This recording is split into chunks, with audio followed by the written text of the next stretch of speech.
Hey, Hound Dogs, I'm David Hankins, I'm Paul Hankins. I'm Julie Cannon. and you're on the air with Power Squared. This week we have a special guest, Kevin Krust. Uh, Ooh. what? Hi. What? She said, Huh? "Who?" Oh, thanks. She one time yelled out, "No!" at the very start of the show. You can never tell what she'll yell out. So Kevin is interested in learning about comic books or behind the scenes of a comic book. Very much. Okay.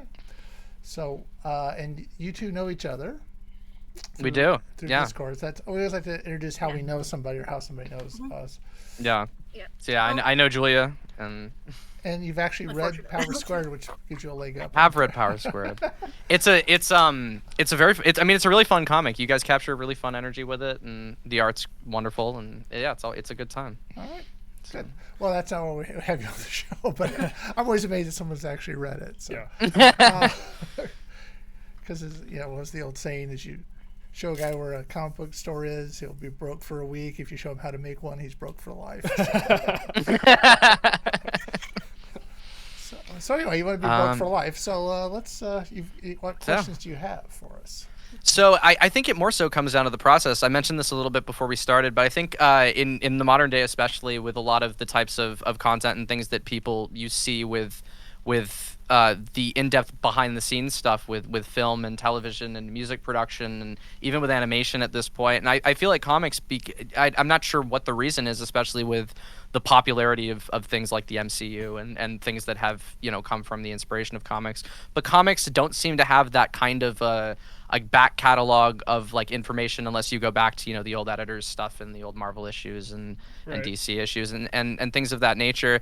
And so I was really curious to just see how it differs and kind of use more and through like the lens of of entertainment now, how those types of things kind of are similar, because I find a lot of those mediums do have a lot of similarities but also differ a lot. So one of the first things I have in my notes is I was curious about, in film there's like a page to screen rule, where it's like every page written is equivalent to around a minute of screen time.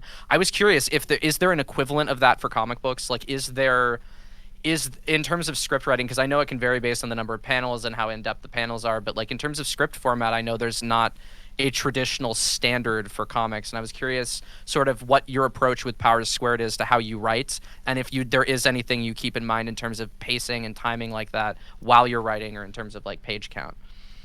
Well, we're a 20-page comic book, so that's kind of the story can go beyond that, but that's kind of when we're writing an issue, that's kind of keep that in mind, mostly because it costs money to do. I think we try to sort of identify what's going to happen in each panel. Yeah. We don't just write, here's what's going to happen, and trust the artist to figure it out. We kind of like to say, okay, in this panel this happens, in this panel, in this panel, in this panel. Yeah. So I think, there's no standard script format, but I adopted a format where you give a page break at the end of every page of the comic. Right. So then it's easier to look at. Well, it's easier for the artist to look at. It generally ends up with that format. It ends up generally being 20 script pages per 20 comic pages, but depending on the amount of description, it can go longer. Right. And also the amount of description depends on, I guess, how much direction you need to give your particular artist. Right. And sometimes you can add, like, I know I've added an image of something look like this or whatever. I mean, it doesn't have to be just pure text. Yeah. And it's not that you don't, in some cases, I remember when with Rachel, when she was the artist, I was trying to explain something to her that happened to me as a child, but she had no idea what I was talking about. When somebody, before they had seatbelts in cars, when you come to a stop, your mother would put her arm out to try to stop you from going forward, and she had no clue what I was talking about. So I had to try to find an image of that to show to her, and I couldn't find one. I just sort of had to fake it. But I found a My Hero Academia screen cap. that's right. We did find it that way. So I mean, you have to but sometimes you want to try to get across something, and perhaps showing them an image of what you're trying to do is easier than just writing it out. I mean, I know we've done that with Julia. Some with like the dog being run over, right? Yeah, I'm just like, he showed me because he showed me a picture once of like a dog like literally stuck inside the car. I'm like, so did he get like he ran into it and he got stuck with the car with them, or he's like, no, it's the ankle. I'm like, oh, okay. Yeah. And then I figured it out from there. So it's some of it is but basically, yeah, we try to. I think and I know with. I know Rachel did this, and to a certain degree, Julia does it. They can come up with, hey, why don't we combine these two panels together, or move that? I mean, Rachel would move something to another page sometimes if she thought that would work better. So it's a collaborative. We're not trying to like what we've given you is in cement. You can't change it, but so we have to kind of go along, go with the flow if something is working better for someone doing a visual of it, right? Yeah. I gotcha. That's so to spin off of that a little bit in terms of working with multiple artists and stuff for a comic, how do you typically go about when you're selecting an illustrator or selecting an art style? What are typically the types of things that you have in mind or that you're thinking of when you are trying to lock in the art direction for an idea? Well, we've really only worked with 3 artists on Power Squared, and you're sometimes the first guy we had who did the first 5 issues. You kind of were limited sometimes in what he could do. Yeah. And you can't kind of expect them to come up with something. You know what I mean? And I know. We keep saying Rachel Wells did issues from 6 to 20 or 19 or something. She did a lot of issues for us. I believe. Okay. 23. Whatever. She did a lot of issues for us, so she was our artist for several years. And I guess we threw things at her, and she was able to kind of, she liked drawing animals, so when we were getting to the yokai, she liked doing that kind of stuff. Yeah. But we had sort of an idea that we were sort of a Western anime.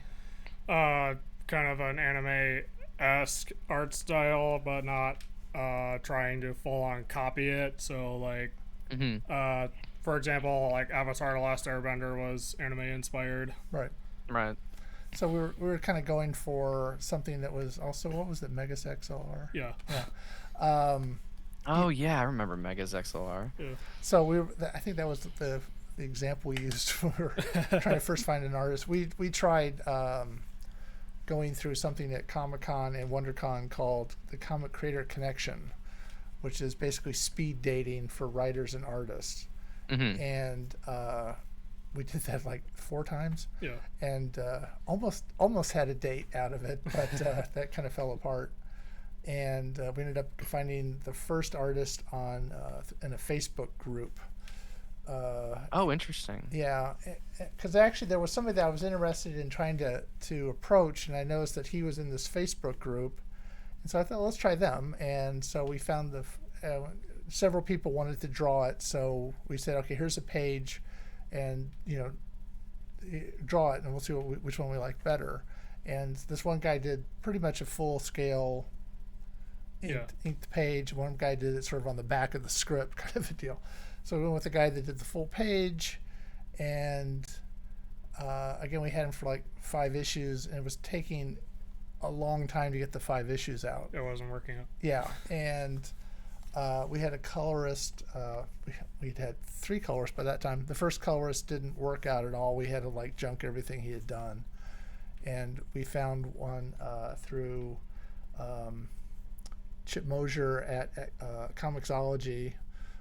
Was nice, was nice to us for a while, and helped us find somebody through SCAD. He connected us with a couple of professors there, and they suggested some students, and we ended up hiring somebody who was a friend of one of the people we wanted to hire. Yeah. Because they were reasonably priced, and she did it for, or he did it, I should say, for 2 issues or 3, and then had to back out. And so it was a friend of theirs that took over. And by the time we were getting through issue 5, we all realized that maybe we needed to find new artists. So that colorist helped us find Rachel, who was also a SCAD graduate. Yep. And then we found another SCAD graduate to be the colorist. And then we seem to kind of go through colorist because she did several issues and decided she wanted to do something else, which was fine. And then that's how we got Julia. And then Rachel decided after a while that she wanted to get into illustrations, children's illustrations. Mm-hmm. And so Julia had shown us that she could draw. I always point back to we were doing a signing at Golden Apple, which was, a lot of spare time, free time for us there. And she drew this chibi of Mocha, and I thought that was really, and just out of the blue, right? Talking to you. Yeah. Yeah, because we had the table for like a good couple of hours. So something I always notice sometimes with signings, especially like with comic stuff, people tend to do like little sketches and stuff while like we're like sitting at the table for the signing. So I decided to do a little sketches, like see if I can get some like people to catch people's eyes, and then you guys ended up taking a peek at it. Yeah, and so we knew that she could draw, and we're not going for sort of much of a chibi style, but we knew that she could draw. So when Rachel bowed out, we offered it to Julia. Mm-hmm. And they somehow liked the test page they have. Yeah, and so she's been doing. You're working on your 3rd issue for us. Yes. Right. I started around issue 24, and we're. Yeah, 25 and 26, right? So that's what we're working on 26. Mm-hmm. So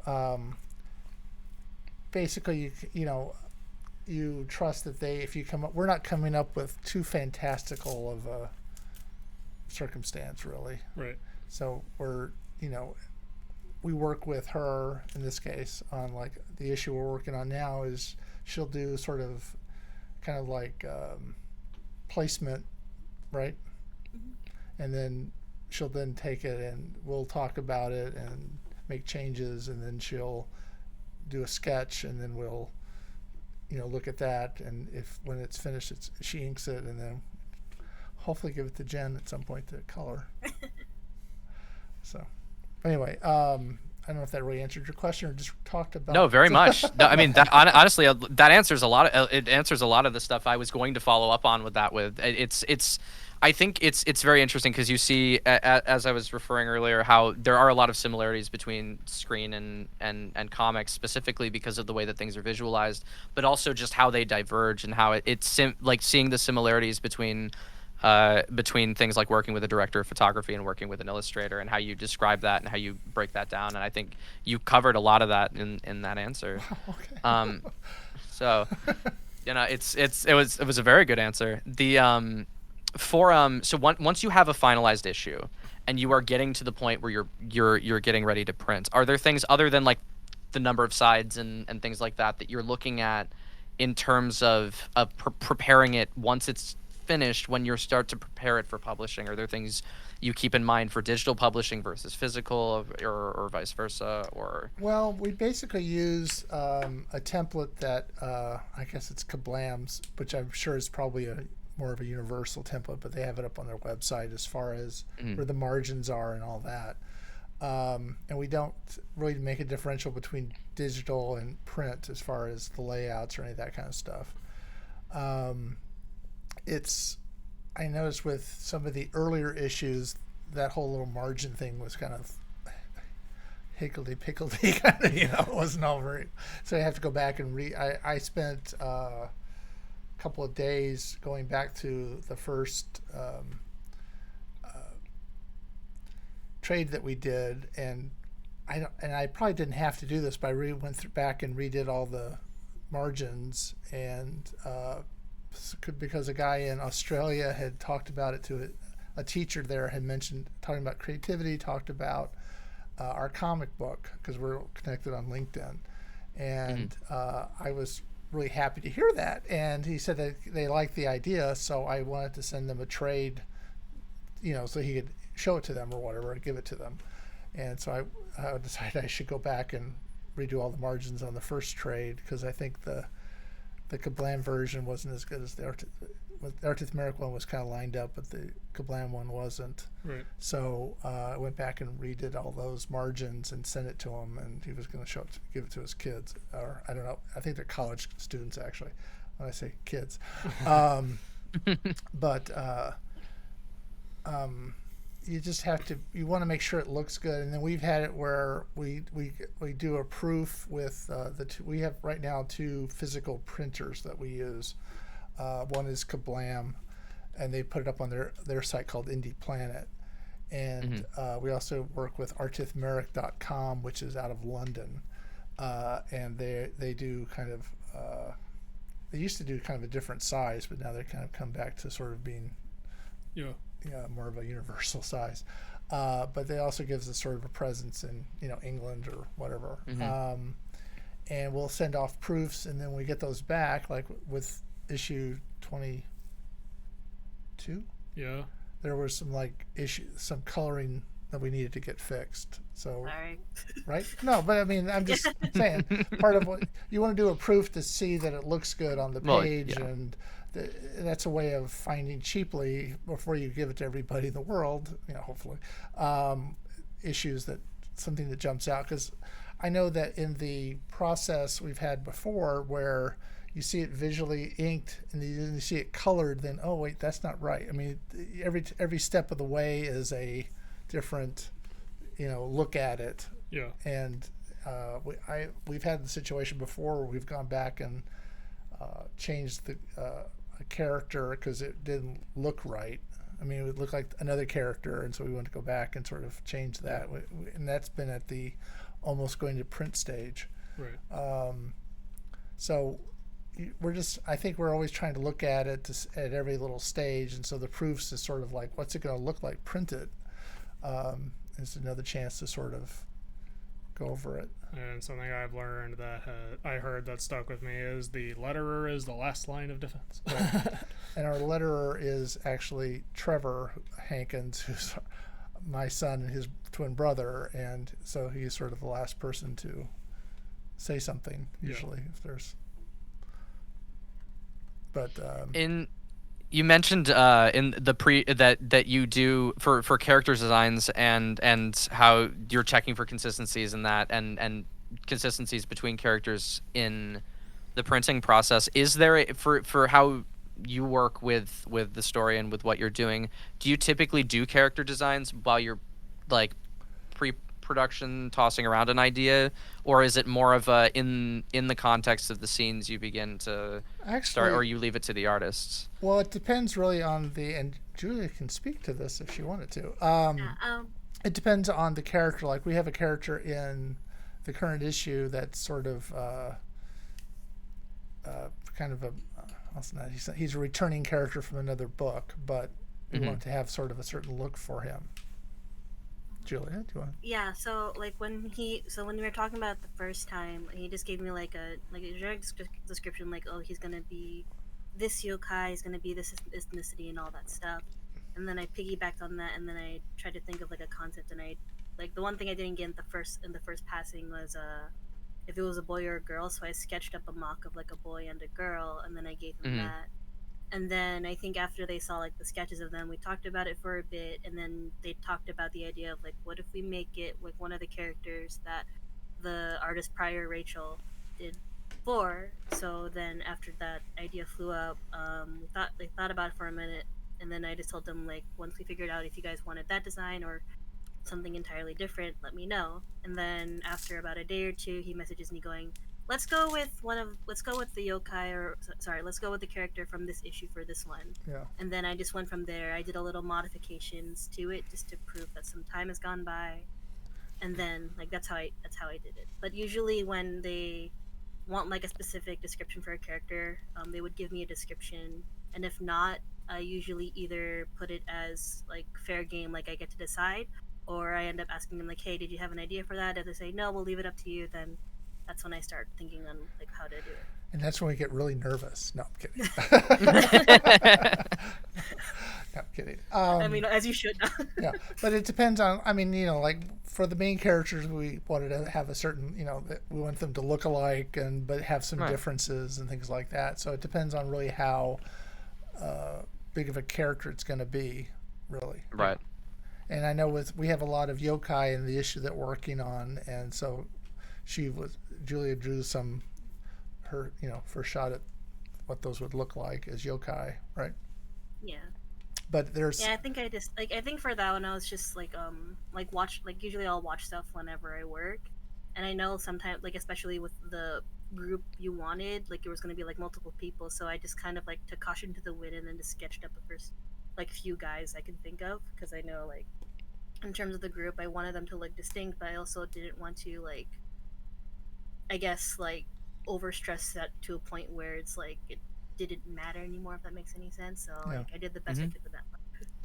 Yeah, so it depends on really if we're going to introduce a main character or somebody's going to be in the story arc multiple times, then we would probably want to do a character design. But if it's just sort of I'll say a mob character, we don't really ask for that.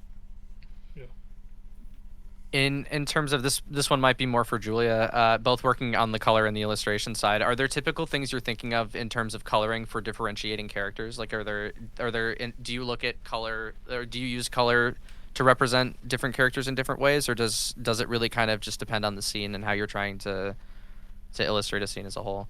I think it really depends. Sometimes I play around with the colors just to figure out I guess the person's mood or how they're portrayed. But for most of it, they've been giving me palettes for a lot of the characters. So whenever I do handle the coloring, it's mostly on their guide, because when I first started off as a colorist, they gave me a coloring guide that gave me the main colors they would use for certain scenes, and the main cast, or if there's a new character, they'll send me an email or an image saying, hey, this is the new character for the stuff, do what you got to do, that kind of thing. There were some instances where they let me do free reign, where I would ask the artist hey, was there a concept for a good example of it was the parents, because I remember I worked on an issue a while back where we were dealing with parents.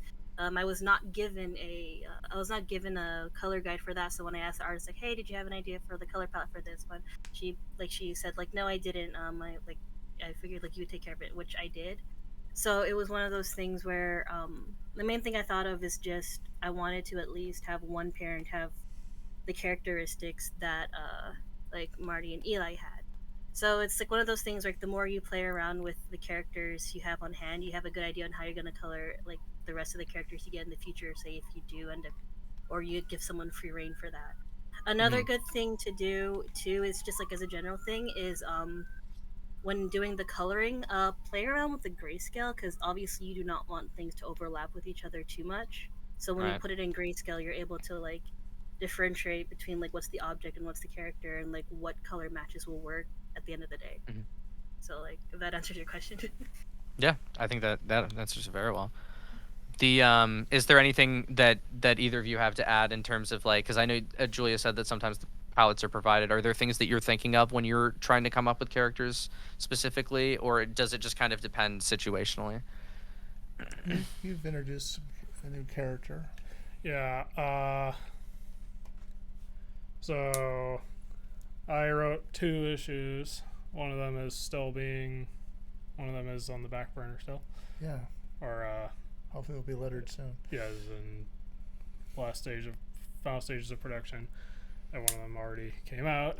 Right. So for the one that involved the Kama Itachi, I already knew they would look like weasels, so we went with just they look like weasels. But I mentioned on podcast episodes before that inspiration for that was the Yosenju archetype from Yu-Gi-Oh!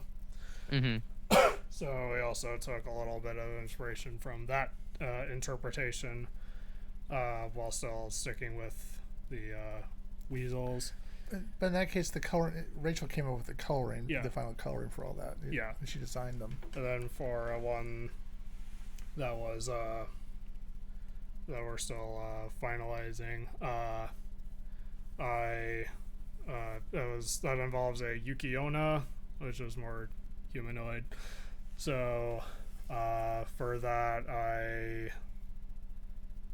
took inspiration from a couple color palettes from a pre-existing character who was also based on a Yukiona, and we went from there. Okay. So did you tell Julia what colors to use, or Jen? I for the first, sorry to cut you off. For that part, for like the main palette I gave her in the beginning was the palette of her in her schoolgirl uniform, and then I asked her prior, going, hey, before I start working on a palette, do you want to figure this out on your own, or should I help you? She said that she can think of something, but I just told her a good guide was to like do the Yukiona that you sent me on the script. So I just gave her a screenshot of that one, going like, try going by this palette just to get a good feel, because like the character is based off like the Yukiona. So like go off by this palette, and then I'm assuming by what she gave you, you liked what she did. Yeah. I know you mentioned for stuff like you pulled inspiration from things like references in Yu-Gi-Oh and in more Japanese inspired in media. Are there specific points of inspiration or specific things for Power Squared specifically that were points of inspiration for the story, or points of inspiration for the characters or the tone, or like were bigger ones that stand out to you? For well, I can at least speak to the issues I wrote. I was trying to word this right. I took some influence / inspiration from JoJo's Bizarre Adventure. Mm-hmm. Specifically, I've been watching the anime and reading the manga. But for the comic, I was taking inspiration from how Araki panels things and how he handles suspense. So it was, since my issues were more action oriented, I was trying to capture generally. Yeah, mine are more talky, I guess. But I was trying to capture the tone and energy of his work without like directly copying. Right. I think the whole idea, though, you wanted, when we were first deciding to do a comic book, you guys wanted to bring in sort of one, have identical twins as the heroes, which was sort of kind of unique, and then also bring in sort of yokai.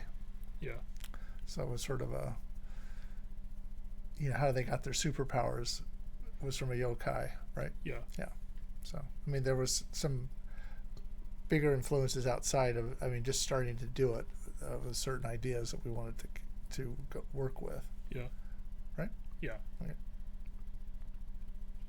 And so, as like I know you've mentioned that certain issues are worked on by either of you, or primarily written by one or the other. In terms of how working collaboratively with multiple writers, are there things tonally that you're thinking of when it comes to passing between writers, or that it comes to like to add that level of consistency to the story as a whole, or how do you go about that editing process? Yeah, how do you do that? Let's see. Hopefully I can answer this well. Or you can jump in as well. When we're going between us for who primarily handles an issue, still try to stay consistent with pre-established information and also how the characters talk and act. Right. So when I write an issue, I end up I guess sort of subconsciously emphasizing Marty more. There's actually kind of interesting, because Trevor wrote his first issue, which was the first issue that Julia worked on, and his emphasis was Eli, and you did one, and they're supposed to happen at the same time. Yeah. So that was kind of interesting that they broke out, and so each character was sort of written by the person that's kind of based on. Yeah. So we, I guess, explored them more as individuals and how they would each handle a threat on their own. Right. And then they also, there were certain, they share certain powers, so one couldn't do something that the other one might be doing at that time. I don't know how much that came up, but that's part of the story. That does come up. Trevor and I had to actually figure out, or I figured out at what points certain things kind of had to happen between each issue to maintain consistency between what we wrote. Yeah. Because writing two simultaneous stories and each by a different writer is another challenge. Now, did you guys come up with this idea that you want to do Marty, you want to do Eli, do a story, and we started with wanted to try to do something where it was two fights happening at the same time and they're separated. Right. And we went from there. It was just naturally gravitated. Like Trevor with Eli and I went with Marty. And I read both of them, and they seem to sort of dovetail back into each other, which that was pretty good. Yeah. So. And then because Trevor, I think Trevor wrote his first, so then I had to be consistent with certain details. Right. But anyway, so I think that'll be an interesting story arc when that comes out. Yeah. Which is 2025 or something like that. So we're trying to put out 4 a year. Is it 4 a year? How do you choose? Is that just come down to production schedule, or how do you typically choose the rate at which things come down? Is it just as they're ready, or is there a calculation to it? Well, the idea has been we would do 8 pages a month as far as the writing's already done. Yeah, so it's the artist doing 8 pages. How's that going, Julia? That's going good. Oh, yeah, okay. it's going good. Yeah, and then the colorist would do 8 pages, and then so we'd be like a month. She'd be a month behind the artist, and then the letterer would be a month behind the colorist. That hasn't necessarily worked out, but that was the idea. We ended up having sort of, I'll say, excess issues. So we were so we have 4. They're ready to go this year, and then we're working on, hopefully there'll be 4 ready to go next year. Yeah. So that's kind of how it's working out. And I think we're finishing up the 3rd one as far as the artwork goes for next year, and then the 4th one. So I think we should easily make that, but everybody else has to cooperate. Yeah. Right.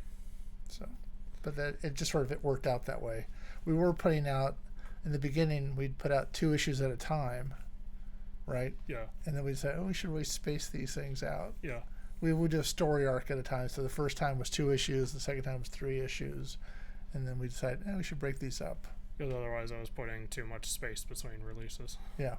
So we're trying to do, we haven't actually set a fixed date. The first one, I think it's like sometime in March, but we haven't set a date. But then it's every 3 months after that. Yeah. So. That's cool. I to circle back a little bit on something you mentioned earlier. Both of you at various points have mentioned when you're introducing elements or you're pulling from consistency and information from previous issues. When you're introducing new elements, especially in stories that have supernatural components or of any kind, like how do you when it comes to introducing new information, how do you kind of process that with writing? Do you think about how it's going to ripple effect in either direction, or like how do those types of things typically get sorted through in the writing process?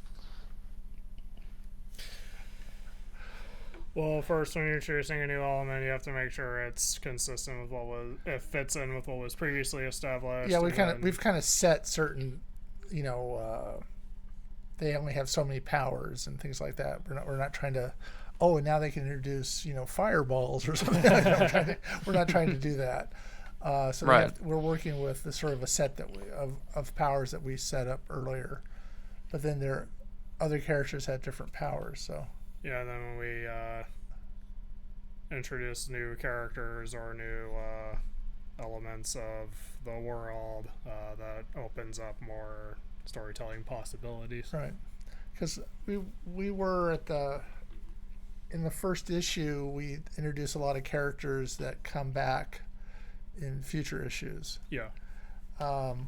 which I thought was kind of fun at the time because we were kind of planning on doing that, and then we brought back Billy O'Shea was sort of an afterthought, but Yeah. we did a couple of issues with him, and he needed to have a backstory, so we introduced another yokai that was helping him, Raven, and and she had certain powers and then Billy had different powers than the boys have. Yeah, his was strength and punctuality. And he's a truck driver, so it all works out.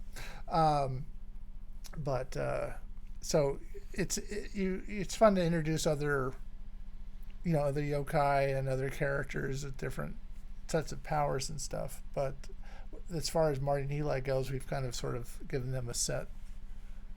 Yeah. Yeah.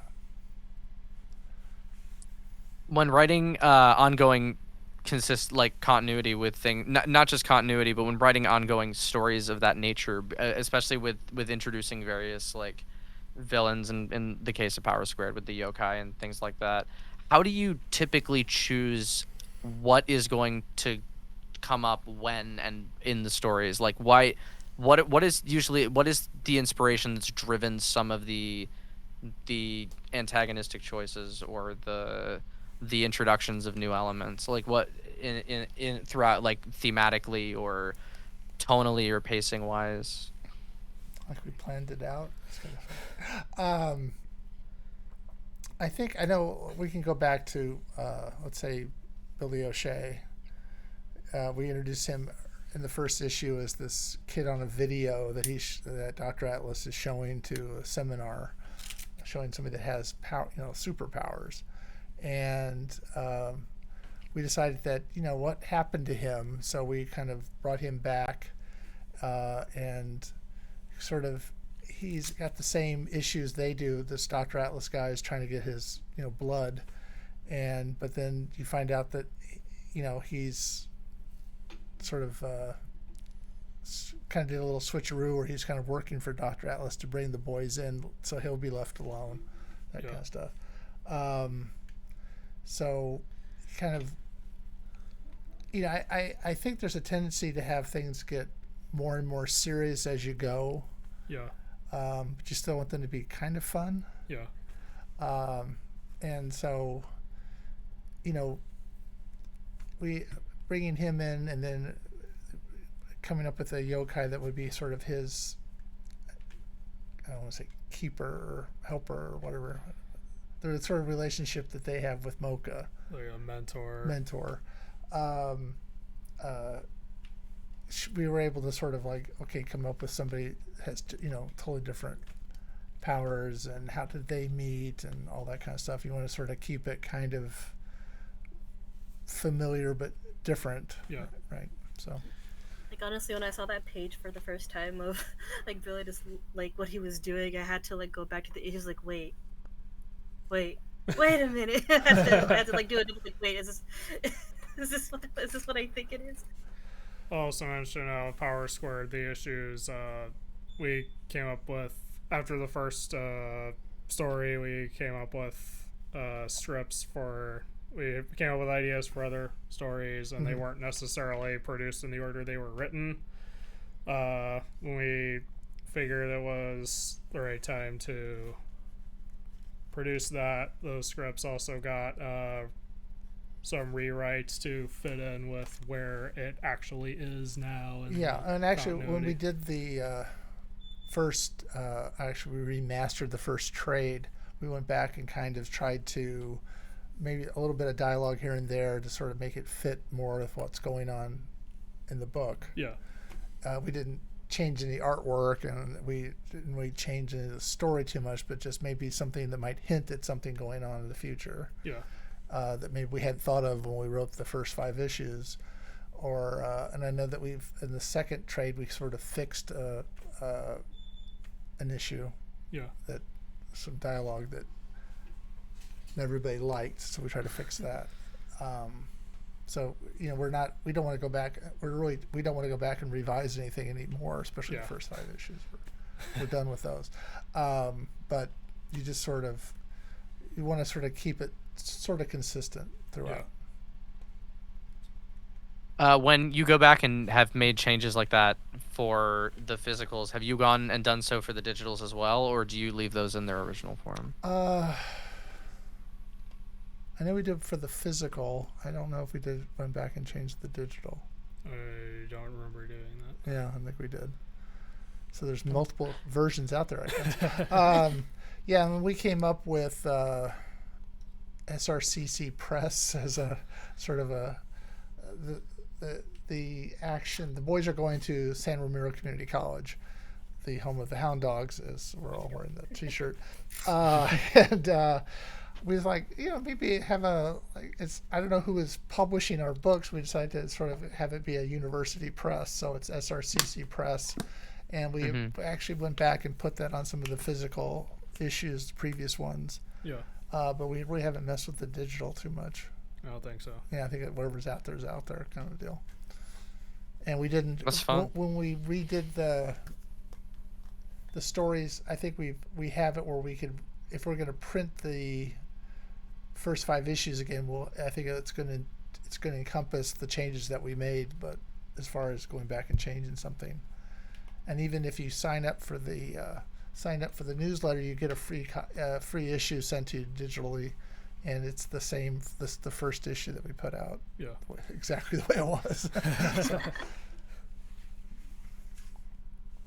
Yeah, actually, sorry, Kevin, if you're gonna ask a question. I'm actually curious about something. And I think this might help with you if you ever have to start revising stuff. So I know I know when it comes to video like TV show and video production and then comic book writing, they have their similarities and their differences. So I'm curious about this. I remember when I used to take screenwriting classes, whenever we would write scripts, our professor would always talk about if you're trying to write for an audience, your best bet is to try to write between an audience between a middle schooler and a high schooler, because that's where the mentality of I guess consumers are in terms of a headspace.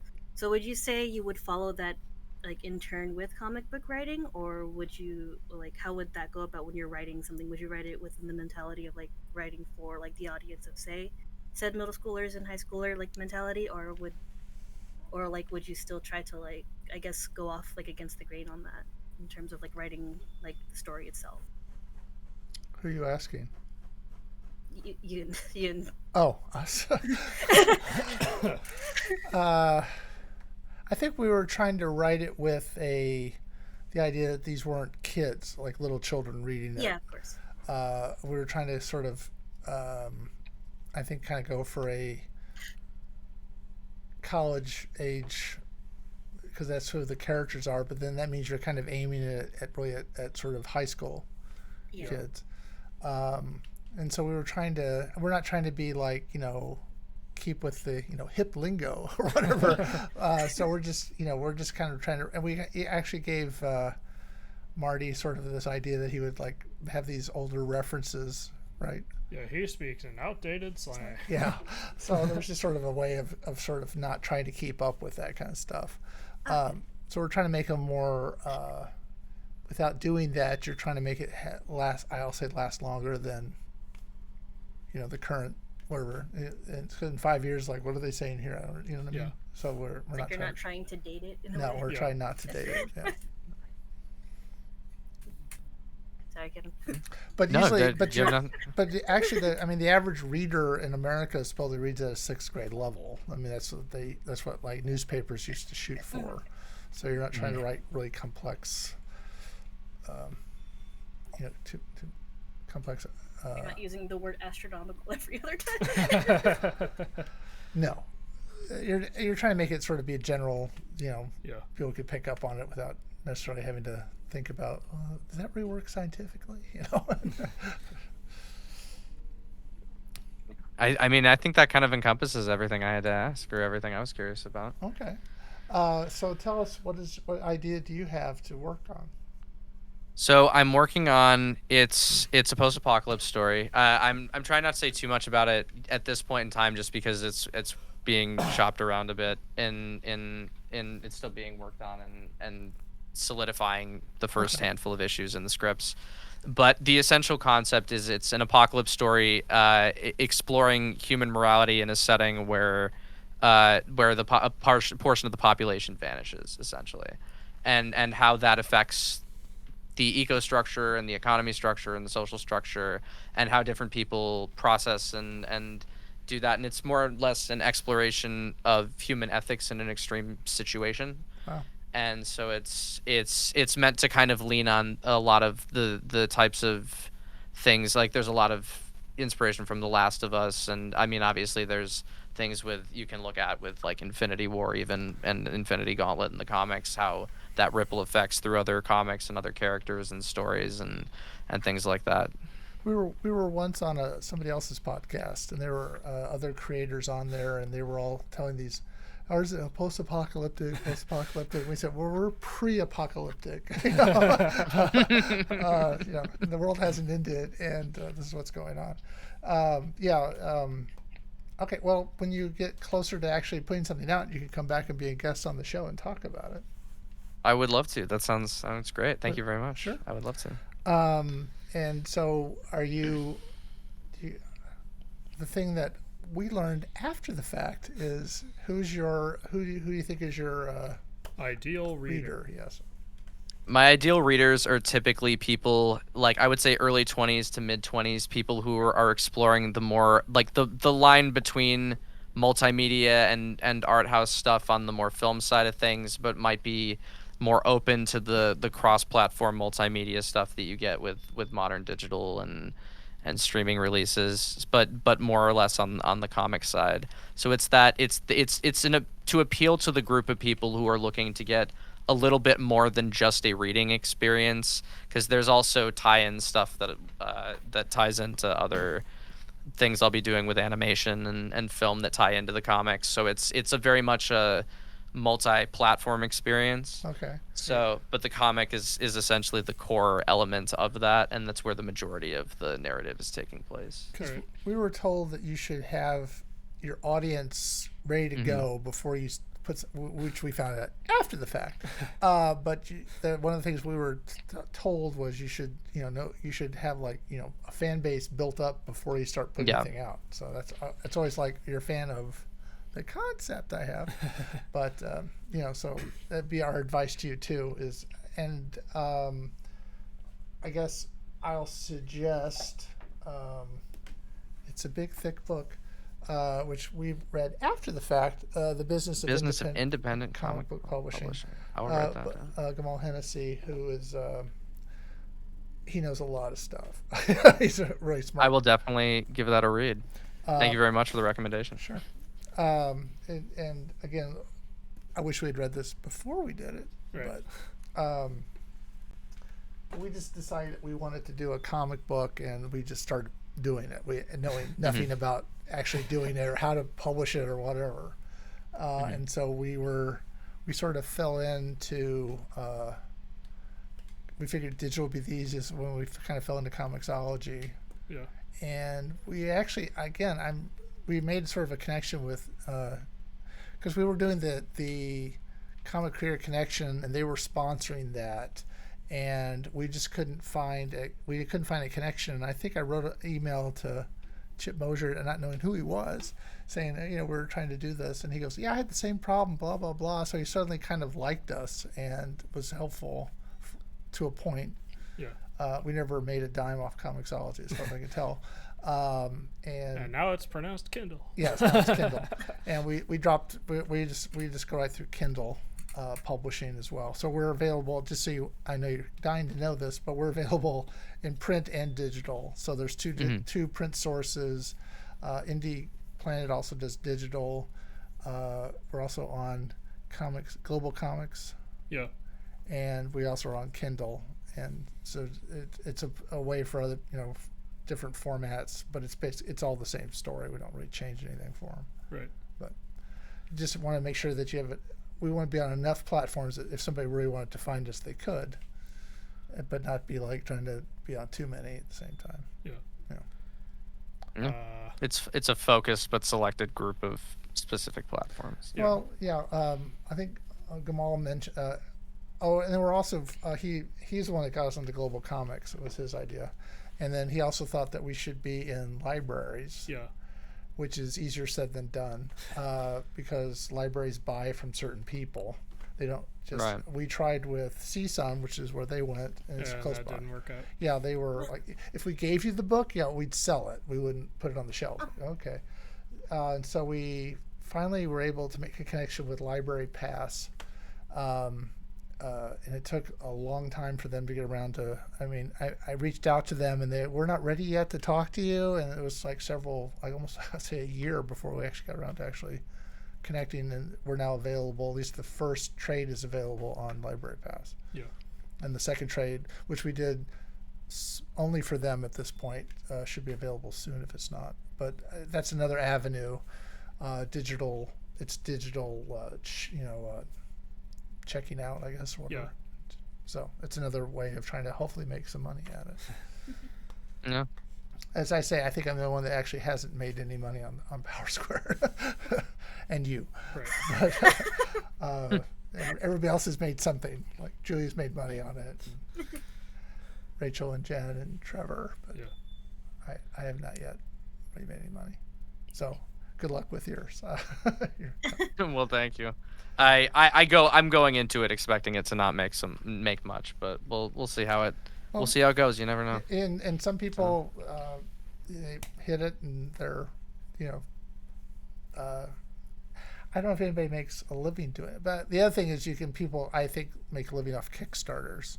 Yeah. There's some people that do like a Kickstarter every month or have 2 Kickstarters going or whatever. Yeah. And we were also told you shouldn't do too many Kickstarters like in a row because you'll burn people out. Yeah, and it's Yeah, you do. and you want it to be a lifestyle, Yeah, but for sure. Some people do, and they send. I'm always amazed when somebody like day one $26,000. Like, oh man.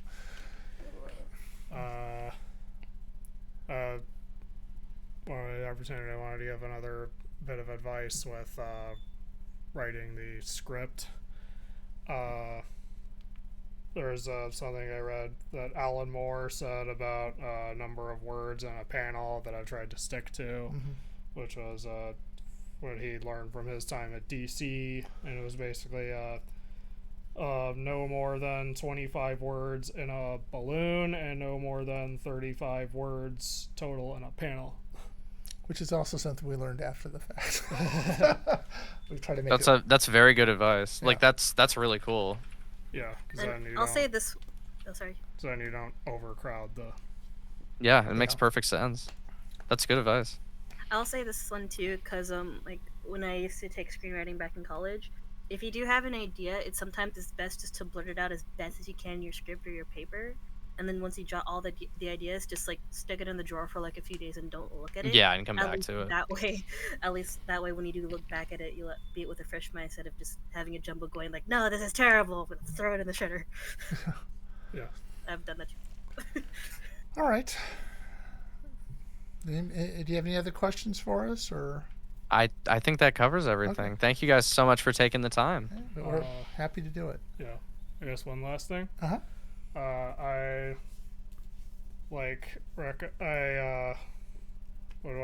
I recommend also Manga in Theory and Practice by Ooh, manga in theory and practice. Hirohiko Araki, the creator of JoJo's Bizarre Adventure. Yeah, JoJo. Yeah.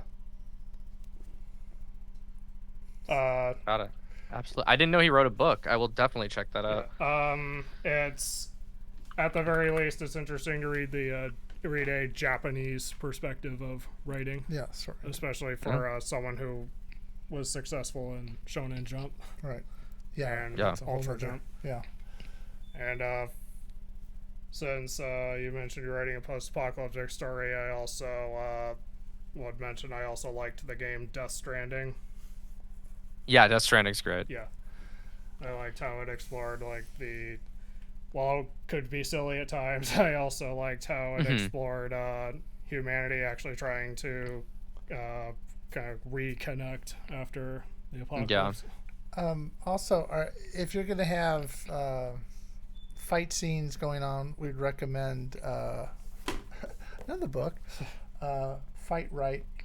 Fight right. Yeah, and Carla is a master of a bunch of different martial arts, and she kind of writes sort of like how fights don't go on. If a street fight is usually like over in a couple of seconds, and you don't want people break their hands, and it's not like you see in punch Not out like each other Dragon for Ball hours Z and where hours. it lasts Yeah. 3 episodes. Yeah. So I mean, it was sort of a we met her at a novel writing seminar conference in Pasadena, and we were recommending her to maybe try to do her little show at Comic-Con, but she hasn't been able to get in yet. Yeah. But you saw her do her. Yeah. Yeah. And she kind of walks you through kind of different kinds of fights and how they would go and things like that. So if you're going to have fight scenes in your post-apocalyptic world, you might want to check that out too. Yeah. I will definitely check it out. Okay.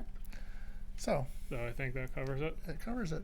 So if you're watching this on YouTube later and you like this, leave a like, subscribe if you want to see more, and leave a comment below if you have an opinion on any of the books we recommended. All right.